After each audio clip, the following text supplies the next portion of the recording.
नमस्कार शेतकरी मित्रांनो. शेतकरी मित्रांसाठी अत्यंत महत्त्वाची आणि आनंदाची बातमी. ही व्हिडिओ मित्रांनो शेवटपर्यंत बघा, कारण यात खूप महत्त्वाची माहिती शेतकऱ्यांसाठी दिली जाणार आहे.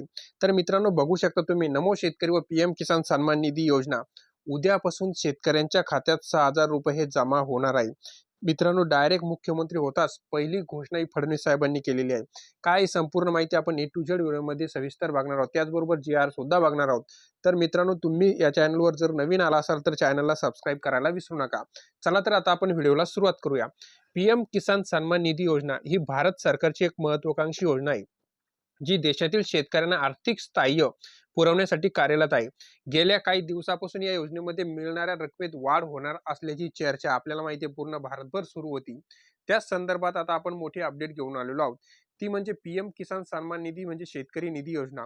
मात्र अलीकडेच केंद्रीय मंत्री जर आपण बघितलं, आपले राज्यमंत्री रामनाथ ठाकूर यांनी या चर्चांना पूर्ण विराम दिलेला आहे.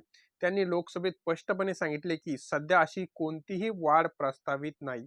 सध्याची योजनेची स्थिती पाहता पात्र शेतकऱ्यांना दरवर्षी ₹6,000 हे मिळणार आहे. पीएम किसान सन्मान निधी योजनेचा जर आपण विचार केला, ही रक्कम शेतकऱ्यांना 3 समान हप्त्यामध्ये म्हणजे प्रत्येकी ₹2,000 याप्रमाणे वितरित केली जाते.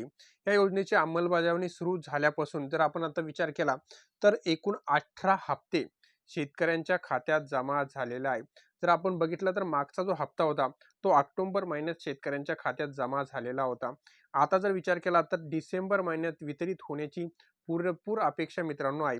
त्याचबरोबर जर आपण मीडिया रिपोर्ट्समध्ये जर बघितलं, तर मित्रांनो असा दावा करण्यात येत होता की येत्या केंद्रीय अर्थसंकल्पात वित्तमंत्री, आपल्याला माहिती आहे आपल्या देशाच्या वित्तमंत्री निर्मला सीतारामन या योजनेसंदर्भात मिळणाऱ्या रकमेत वाढ करण्याची घोषणा करणार आहे, अशी मीडिया रिपोर्टच्या मार्फत माहिती मिळाली होती. विशेषतः ₹6,000 ही रक्कम ₹12,000 वाढवली जाईल, अशी चर्चा सुद्धा झाली होती. मात्र या सर्व चर्चांवर अफवांवर निराधार असल्याचे आता स्पष्ट झालेले आहे. त्याच संदर्भात जर आपण बघितलं, तर केंद्रीय कृषी राज्यमंत्री रामनाथ ठाकूर यांनी लोकसभेत एका प्रश्नाला उत्तर देताना महत्त्वाची आकडेवारी सादर केली. ती याप्रमाणे त्यांनी सांगितले की 30 जानेवारी 2024 पर्यंत या योजनेअंतर्गत विविध हप्त्यामधून एकूण 2.24 लाख कोटी रुपये, बघू शकता तुम्ही, 2.24 लाख कोटी रुपये वितरित करण्यात आलेले आहे. ही रक्कम शेतकऱ्यांना त्यांच्या कृषी आणि संबंधित कार्यप्रणाली तसेच घरगुती गरजा भागवण्यासाठी देण्यात आलेली आहे.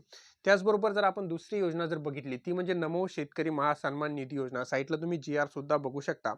नमो शेतकरी आणि पीएम किसान सन्मान निधी योजनेचा जर आपण विचार केला, डिसेंबर 2024 ते फेब्रुवारी 2025 या कालावधीमध्ये शेतकऱ्यांना अनुक्रमे जर आपण नमोचा बघितला तर 6वा हप्ता आणि पीएमचा जर बघितला, पीएम किसान सन्मान निधी योजनेचा 19वा हप्ता हा पंतप्रधान नरेंद्र मोदी यांच्या हस्ते 13 डिसेंबर 2024 ला मित्रांनो 11 वाजता वितरित होणार असल्याची माहिती मीडिया रिपोर्टच्या आधारे मिळते.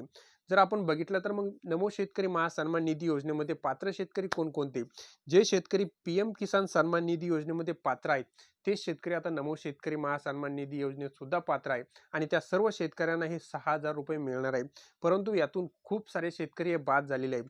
जे शेतकरी बोगस आहेत असे शेतकरी सुद्धा या योजनेतून बाद करण्यात आलेले आहे. म्हणजे ज्या शेतकऱ्यांच्या ज्या लाभार्थ्याच्या नावावर शेती नाही तरी सुद्धा या योजनेचा लाभ घेत होते, असे बरेचसे लाभार्थी या योजनेतून वगळण्यात आले आहेत. त्याचप्रमाणे जे शेतकरी ॲक्च्युअलमध्ये पात्र आहे अशा शेतकऱ्यांचा यामध्ये समावेश करण्यात आलेला आहे आणि या शेतकऱ्यांना आता ही सरसकट रक्कम ही मिळणार आहे, ती पण ₹6,000. नमोचे 3,000 आणि पीएम किसान सन्मान निधी योजनेचे 3,000 डायरेक्ट वितरित होणार डीबीटीद्वारे, म्हणजे डायरेक्ट बेनिफिट ऑफ ट्रान्सफरद्वारे शेतकऱ्यांच्या खात्यात ही रक्कम जमा केली जाणार आहे, अशी माहिती मीडिया रिपोर्टच्या आधारे कळण्यात आली आहे मित्रांनो. त्याचबरोबर या शेतकऱ्यांना आता जे शेतकरी पात्र आहे त्यांना आता म्हणजे ई-केवायसी करणे अत्यंत महत्त्वाचे आहे. जर तुम्ही ई-केवायसी केली नाही तर तुम्हाला ही रक्कम मिळणार आहे नाही. ही होती मित्रांनो माहिती. धन्यवाद.